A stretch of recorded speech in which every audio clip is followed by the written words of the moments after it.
Hey guys, Youngblood with you for the 21st episode of the Inbox, and we're starting off with a question today from Edison Trent. My question for you is, which of the TNGS, the next great starship ships, do you think looks the best, and do you think we'll see any of the other anytime soon? And which is your personal number one? Mine is the IXM Scimitar. Don't get me wrong, I like the Redeemer, but I just can't seem to keep its sins. It's not as cool looking in my opinion and taste. Okay, so I actually agree. The Scimitar is my favorite of the grouping, and I think as far as the next great starship went, I think there was a lot of frustration as far as the way the voting actually went and how people felt about it. I'm hoping they actually decide to do another great starship episode or series, because the first one was a lot of fun to watch. It was really cool to kind of see how people were doing it, and I think it actually brought a lot of hype into the game. Now we know they're going to be doing the next great Star Marine or whatever they're calling it, where you're actually going to be working on developing Titan armor. But I'm hoping that once the game actually gets released, we'll actually see another series of that sort of thing happening with ships. Roberts has actually said, though, that there are plans to work with the developers that actually created these ships, and some of them are actually working for CIG now. And I think what we're going to see is a lot of those ships that weren't the Redeemer actually make their way into the game, though I think priority is going to be very low on that, and it'll likely probably be after release. I am Twonky says, you played Planetside 2 before, so my question, are the flight physics of Star Citizen somewhat comparable to the ones in Planetside? And how easy is it to get into flying? I haven't played Star Citizen yet, but I might want to get into it.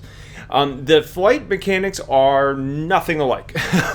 I mean, outside of the fact that you're in the air and flying around. But the Planetside flight mechanics are very arcadey, and they're unlike anything else. Now, there are some mechanics that are similar, the ability to do vertical takeoff and strafe left and right. Neither one is actually going to be a, real-world flight sim. But the way they actually perform and handle and respond are very different. That being said, I think flying in Star Citizen is a lot more intuitive than it ever was in Planetside, so getting into it should be relatively easy. It's an easy thing to get the hang of. It's not an easy thing to master. Merchant Ivory says, thanks for answering my question. I understand that we don't know much yet about how many people can fit into a system or an instance, but it led me to an odd question. If Star Citizen universe is free range where I can jump anywhere, how does it stop a ship that jumps near an instance or a space station, then manually flies towards the station? Will an invisible barrier keep the ships from entering a full instance, or will Star Citizen be more of a load menu per instance? It's not going to be load menus, and it's not going to stop you from going there. What we actually have is what's known as the Global Instance Manager. It's kind of like the overriding server. And then based on what you're doing and what the current populations are of those zones, it'll just hand you off into a different segment, which are called instances. And that's going to have different players in each one. So a space station, for example, like around Port Alizar, if you were to fly in and there was already, let's say 50 people and that's the cap, you would then just move into a new instance where there's 47 people that are actually currently there. And those are all going to be running simultaneously. And ideally what happens is you never know that you have jumped between instances. It should all be seamless, and these handoffs are being managed by that global instance manager. So it's not going to be load menus. It's not going to be like sit here and wait for somebody to leave. It's just going to be you're going to be put into another instance than the one you initially probably would have gone into. Sane No More said, is there anything preventing me from getting a Connie Taurus and fitting it out to do the job of the Aquila? Not really. Now, there's a little bit that you need to consider. Like max engine size, for example, is different. I think they have different power plants as well. The Aquila right now has a turret on the bottom and the sensor array on top. You're not going to be able to add, at least as far as I know, you're not going to be able to add the turret on the bottom of the Taurus because it's actually got a cargo hold there. And you're also not going to be able to add a snub nose on the back of the Taurus. So I would actually say that you're better off getting something like an Andromeda and trying to upgrade that to something closer to the Aquila.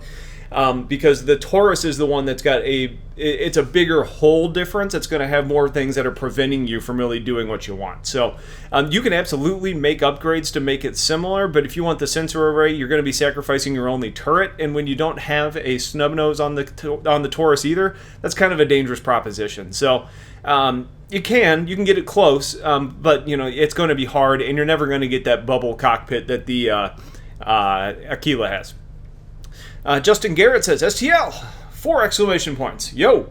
What do you think is a better combination for mining, exploring, organization, and solo play? The Freelancer Dirt and an Aurora MR, or the base Freelancer and Mustang Beta? I think what's probably the better bet there is the Freelancer Dirt and the Aurora MR, just because neither one of those ships, or I guess any of those ships that you mentioned, are technically mining ships. So, when you start talking about that, you're going to have to retrofit one of those to make it some form of fashion of a miner. As far as exploration goes, I think the Dur is hands down the best option there, so I think that alone clearly makes me choose option A. But yeah, it's going to be a hard thing to really say what's actually best there. The Dur is probably just slightly, it's similar versatility, but I think it's got more utility as far as what you can do with the Dur. The extended fuel tanks are a really nice option. Having the expanded scanners is probably going to help you as far as mining is concerned. And then as far as the Aurora MR or the Beta, I think the Aurora MR is probably a more versatile ship than the Beta is as well. So I would probably go with option 1 of your 2 suggestions there, but that's probably it. Eastwood 6 says, would you rather be a bird or a fish? I would rather be a bird every day, all day, because when you're a fish, there's always a bigger fish. And yeah, there's always bigger birds, but you know what? Have you ever looked up in the sky and seen like a hawk flying around being pestered and harassed by some little, like robin or wren or something? I feel like the survivability of a fish is really low, and a bird is probably still relatively low, but comparatively between the two, I feel like you got a better chance of surviving as a bird. In addition, you obviously get to fly. Now, the one exception maybe would be being something like a great white shark, because you're at the top of the food chain for the most part at that level, and you can jump really high out of the air, and you can kind of fly. So that'd be about the only other option. And for the last question today, YouTuber Dar, how many NPCs can you own for doing corporation building? Like, will I be able to have a restaurant, a clothing store, and my equipment repair shop run by NPCs? This is one of those areas that we need to get a little bit more information. I don't know. Technically, I'm sure you could buy as many NPCs as you wanted and probably make that happen. I don't know what sort of level of control we're going to be able to give to NPCs. Like, I'm not sure if I'm going to say, NPC A, I need you to run 24 hours a day this kiosk or something like that. They may need a certain level of oversight, and if you're just using NPCs to run a business for you, that may not go all that well. It could also potentially be very expensive. So I don't know. I think as far as we know, you could. I haven't heard a cap on the number of NPCs that you can own. It's probably more likely that you hire NPCs for this type of role as opposed to owning them.